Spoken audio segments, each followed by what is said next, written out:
Assalamualaikum warahmatullahi wabarakatuh.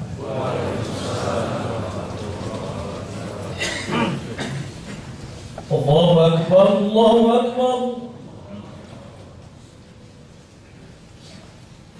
Allahu Akbar, Allahu Akbar. Asyhadu an la ilaha illallah.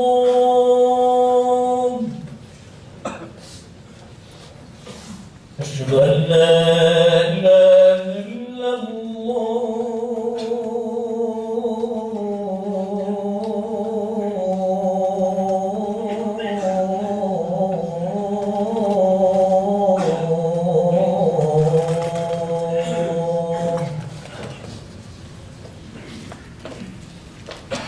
Asyhadu anna Muhammadar Rasulullah.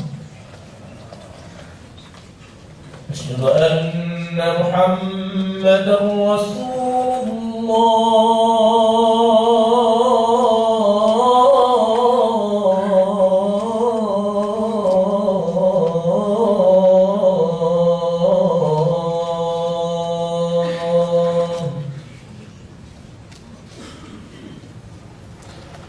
حي على الصلاة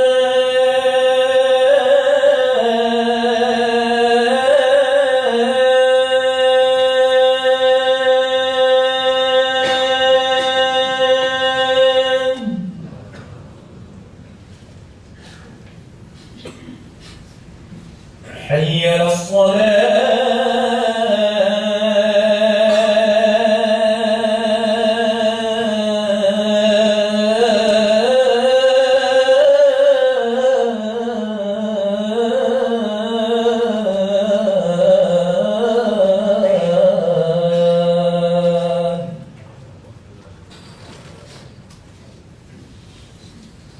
حي على الفلاح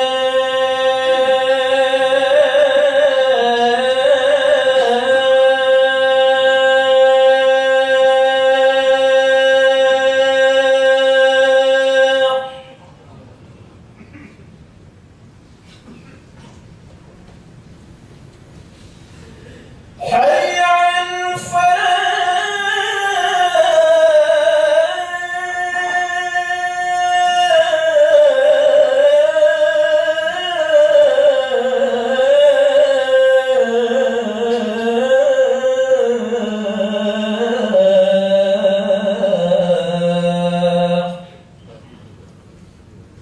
الله أكبر الله أكبر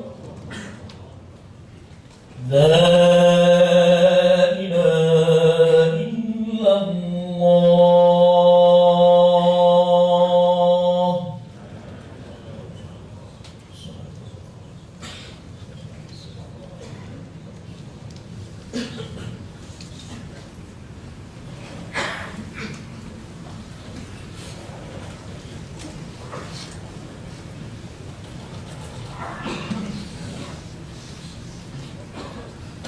Alhamdulillahilladzi sakhkhara al-kawakib wa ajra al-aflak liyuqbil ash-shahr wa yadbur al-akhir wa ja'ala asy-syamsa diya'a wal qamara nura wa kullu dhalika lita'lamu 'adada as-sinina wal hisab ma khalaqallahu dhalika illa bil haqq yufassilu al-ayati liqaumin ya'lamun.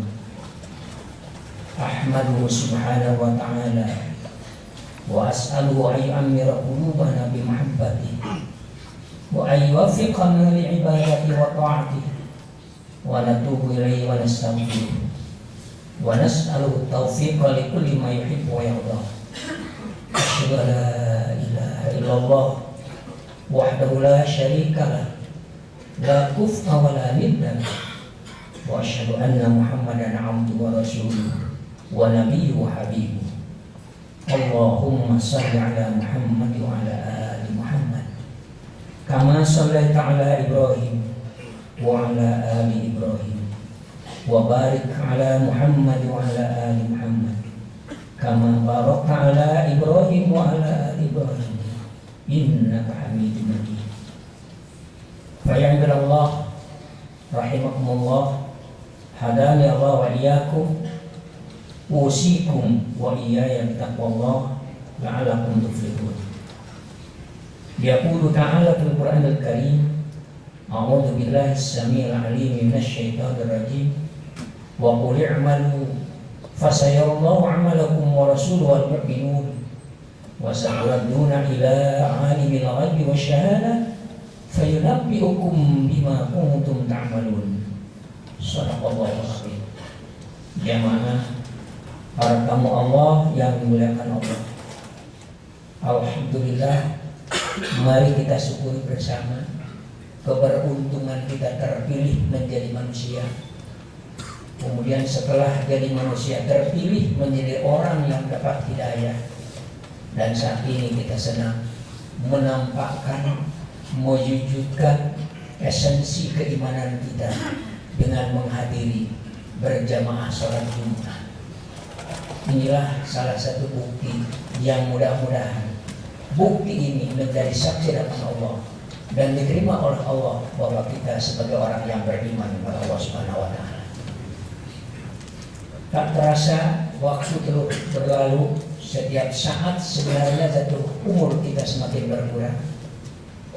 Hari ini Jumat sudah masuk bulan Dzulqa'dah, tanggal 7, salah satu bulan yang dinyatakan terhormat insyaallah.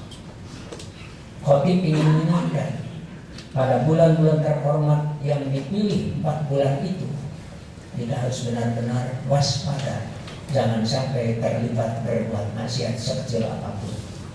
Seperti dinyatakan dalam surat At-Taubah ayat 36, inna iddatasyuhur indallahi 12 syahran fi kitabillah yauma khalaqas samawati wal ardh minha arba'atun hurum dzalika dinul qayyim fala tadlimu fihinna anfusakum. Sesungguhnya bilangan-bilangan bulan menurut ketentuan Allah. Allah telah menciptakan bilangan bulan 12 bulan sejak tercipta langit dan bumi. Kemudian dari 12 bulan ini Allah memilih 4 bulan istimewa. Karena Allah telah menyatakan istimewa, maka kita wajib ikut mengistimewakannya. Karena dengan cara itulah salah satu tindakan yang oleh Allah dinyatakan sebagai orang yang takwa. Wa may yu'azzim sya'airallah fa innaha min taqwal qulub. Ketetapan 4 bulan terhormat bukan main-main. Dalam ayat itu dinyatakan zalika dinul qayyim, itulah salah satu ketentuan agama yang lurus. Di ayat ini meminta kita supaya meyakini ketetapan Allah 4 bulan terhormat. Lalu bagaimana cara menghormatinya? Cara menghormatinya Allah juga memberikan petunjuk. Fala tatimu fi namusakum. Kamu jangan berbuat aniaya, jangan berbuat sesuatu yang menodai dirimu, apalagi merugikan orang lain pada bulan tersebut. 4 bulan terhormat adalah, ini bagi yang mungkin lupa atau belum tahu, yaitu bulan ini Dzulqa'dah, kedua Dzulhijjah, yang ketiga Muharram, dan yang keempat Rajab. Nabi menjelaskan keistimewaan ke-4 bulan ini terutama di 10 hari pertama. Walayalin ashrin, Al-Quran menyatakan berbeda dengan Ramadan. Kalau Ramadan 10 hari terakhir istimewa. Makanya Khatib mengingatkan, mudah-mudahan Jumatan kali ini masuk dalam bulan terhormat, tidak berlebihan.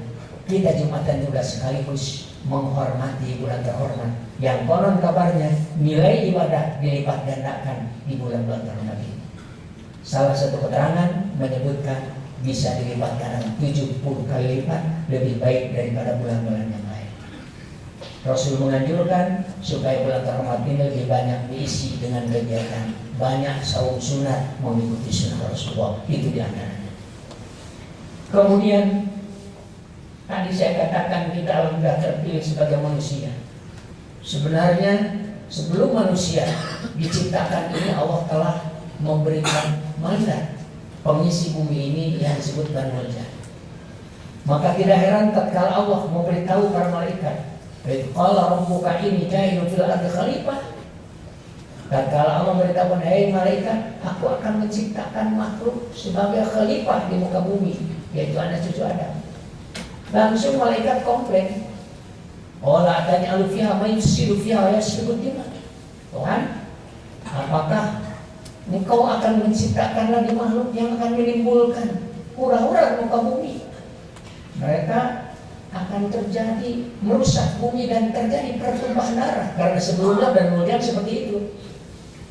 Justru Allah mencabut mandat dari Banu Jan ini, melimpahkan kepada manusia. Allah menjawab, "Qala inni a'lamu ma la ta'lamun." Jangan komplain, aku lebih tahu daripada kamu, jangan sok tahu. Memang kadang-kadang orang sok tahu itu sudah komplain kalau ada penjelasan yang sebenarnya dia tidak tahu.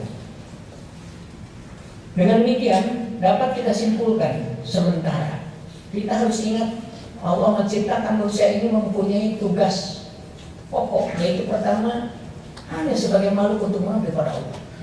Di samping tugas pokoknya ibadah, juga manusia sebagai khalifah. Khalifah bisa diartikan ada yang menyebut pemimpin, tapi lebih enak kalau dijadikan khalifah ini adalah hakim yang akan bertugas mewakili Allah dalam menerapkan hukum-hukum Allah dan menata alam ini. Allah mempunyai sifat Rahman Rahim menciptakan alam ini, kemudian sentuhan Rahman Rahim Allah ini Allah limpahkan kepada manusia untuk mengelola. Alam ini telah dinyatakan oleh Allah, "Walladzi khalaqalakum ma fil ardi jami'an."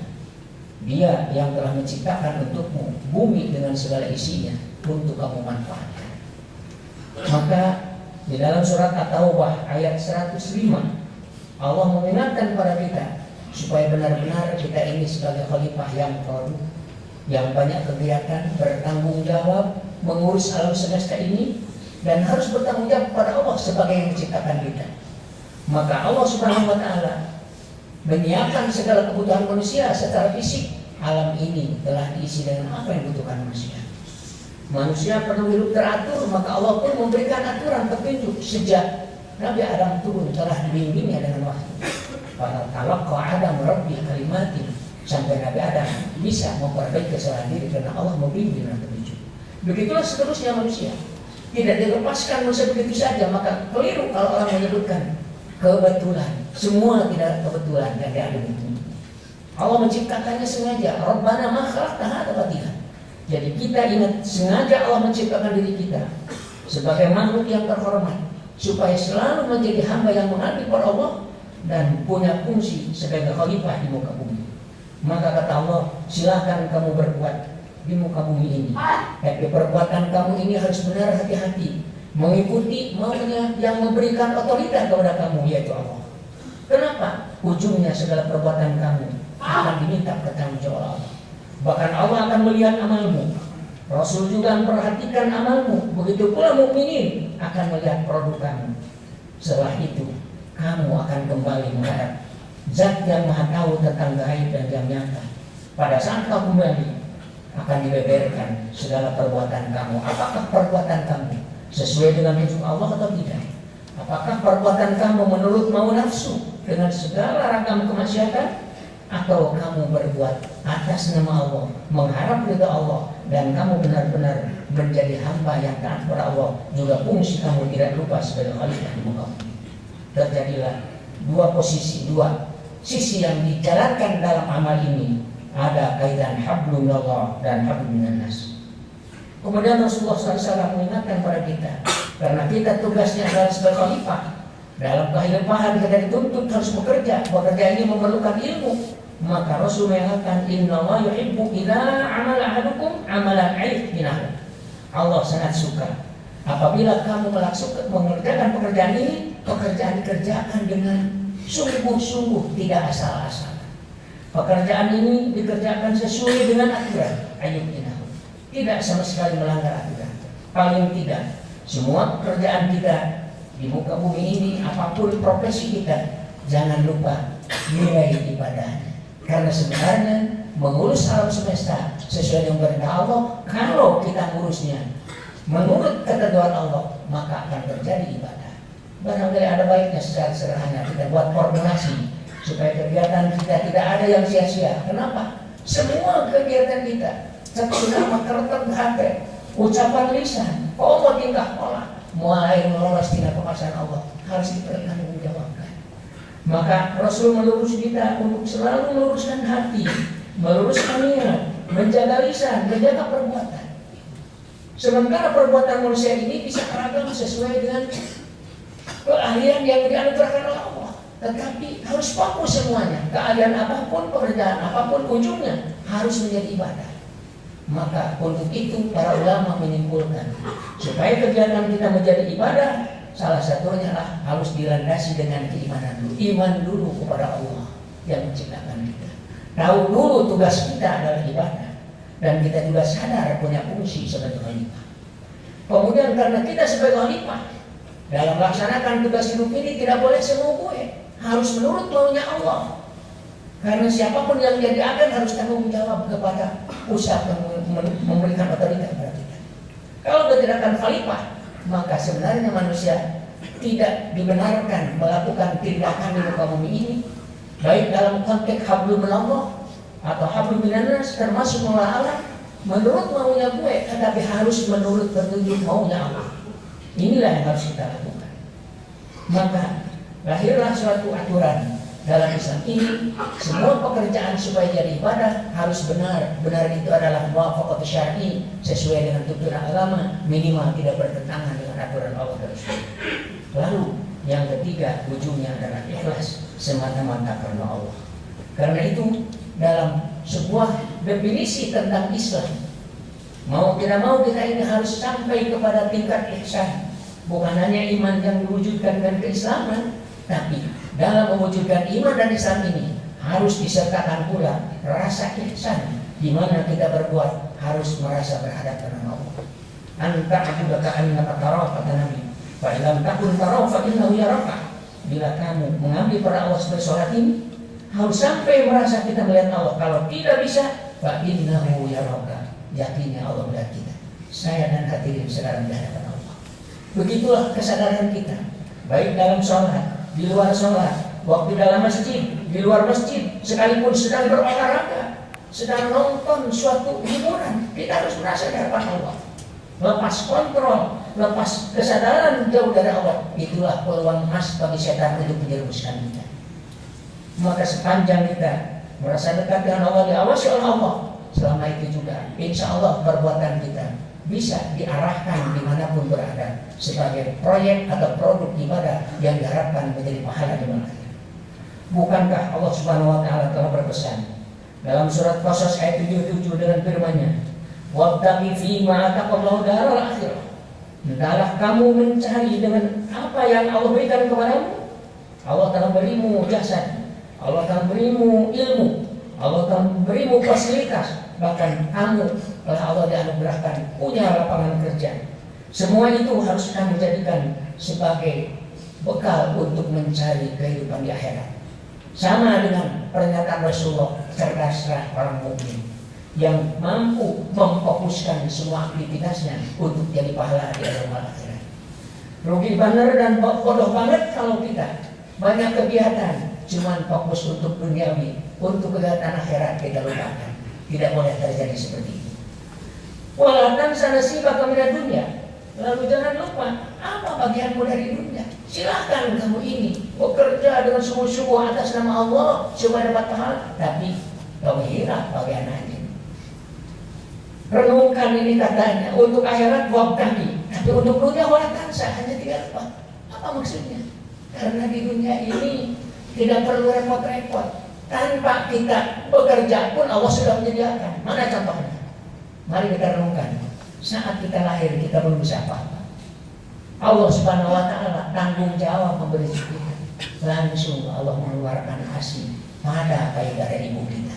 Padahal sebelum ibu kita melahirkan kita, payudaranya tidak pernah mengeluarkan air susu. Begitu selesai anak menetek, selesai pula produk air susunya tidak keluar lagi. Ini salah satu bukti bahwa tentang urusan dunia dan duniawi sebenarnya tidak usah terlalu repot mikir. Allah sudah menyediakan semuanya. Tapi Apa yang telah disediakan Allah ini, kita harus pandai mengelolanya. Kita harus mengurusnya sesuai dengan aturan Allah supaya menimbulkan keberkahan. Jangan seperti yang terjadi sekarang. Indonesia terkenal negeri subur, agraris, tetapi ternyata kok kenapa harga cengkeh sampai 100.000 per kilo? Ada apa? Ada sesuatu yang salah urus pasti. Bukan tidak kaya, yang tidak ada keberkahan ini. Kenapa tidak berkah? Karena manusia suka sok tahu, mau mengurus alam ini menurut maunya, belum mau menurut maunya Allah. Ini yang harus kita ingat.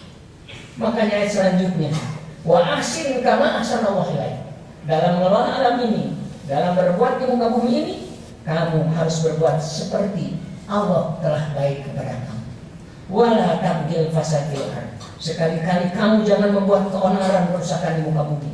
Para ulama memberikan penjelasan al-fasad fil ardh bil ma'asi, kerusakan di muka bumi sejak Nabi Adam diturunkan ke bumi.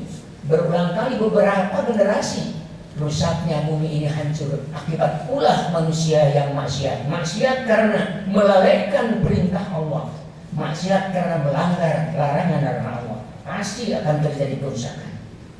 Innallaha la yuhibbul mufsidin. Sesungguhnya Allah tidak suka kepada orang yang suka membuat kerusakan.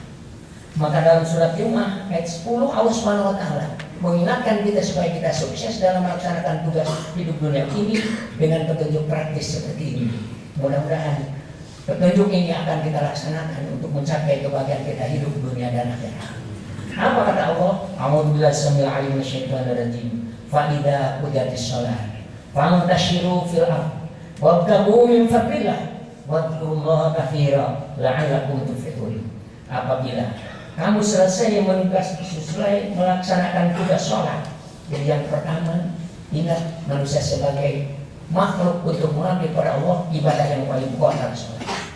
Kedua, sebagai khalifah, fantashiru fil ardh, silahkan menyebar di muka bumi sesuai dengan profesi masing-masing, sesuai dengan anugerah Allah, anugerah keahlian masing-masing. Tetapi jangan lupa yang kau cari hanyalah karunia daripada Allah. Jangan mencoba-coba kamu menentang yang mengundang murka Allah. Cari ridha Allah. Untuk itu, wadhkurullaha katsiran. Kamu harus banyak mengingat Allah. Ingat supaya Allah berdekat dengan kita.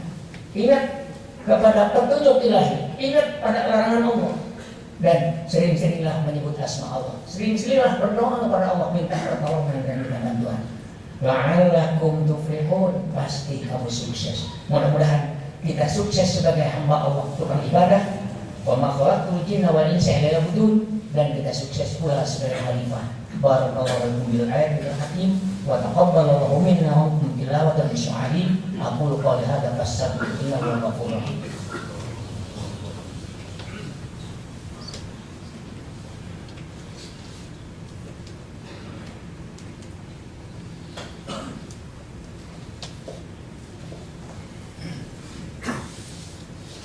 Alhamdulillah wassalatu wassalamu ala rasulillah Sayyidina Muhammad bin Abdillah wa ala alihi wa ashabihi wa wala. La hawla wa la quwata illa billah. Al-hadirun ittaqullaha haqqa taqwa wa la tamutunna illa wa antum muslimun.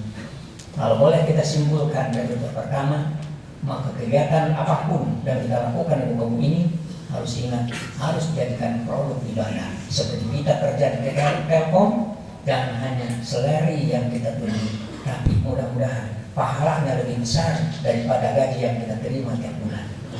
Syaratnya iman jangan cacat. Kedua, selama bertugas jangan melakukan yang bertentangan dengan agama, dan ikhlas semata-mata karena Allah. Di samping itu pula, dampak dari ibadah ini juga kita ingat hidup ini kita sendiri. Kita sebagai khalifah tanggung jawab terhadap kelestarian lingkungan. Bahkan Allah sengaja menciptakan manusia tidak satu jenis untuk terjadi interaksi sama kita, karena memang seperti itulah Allah menciptakan manusia dengan warna-warni suku bangsanya, warna-warni kelahirannya, untuk dijadikan satu sama lain saling mendukung, untuk mengisi segala kekurangan. Ayatnya dalam surat Al-Hujurat Allah berfirman, ya ayuhan nas inna khalaqnakum min dzakarin wa untha wa ja'alnakum syu'uban wa qabaila lita'arafu inna akramakum indallahi atqakum. Hai sekalian manusia, kami telah menciptakan kalian dari jenis laki-laki dan perempuan, sehingga kami jadikan kamu bersuku-suku, berbangsa-bangsa dan suku bangsa, dengan berbeda warna kulit, beda bahasa dan beda keluarganya. Begitu kali Arab untuk sana. Dari mengenal ini terjadi interaksi positif dan antara kalian. Ingat satu sama lain, jangan saling melecehkan. Kenapa? Walaupun beda dan sebagainya, tetap makhluk Allah. Ada kesetaraan tugas, yaitu ibadah. Kesetaraan fungsi yang terlihat. Inna akramakum indallahi atqakum. Yang paling mulia adalah yang paling takut kepada Allah. Dalam konteks ta'aruf ini, kita harus melanjutkan dan telah saling mengenal supaya terjadi saling membantu dalam kebaikan. Wa ta'awanu 'alal birri wat taqwa. Kalau menolong kamu dalam kebaikan dan ketakwaan.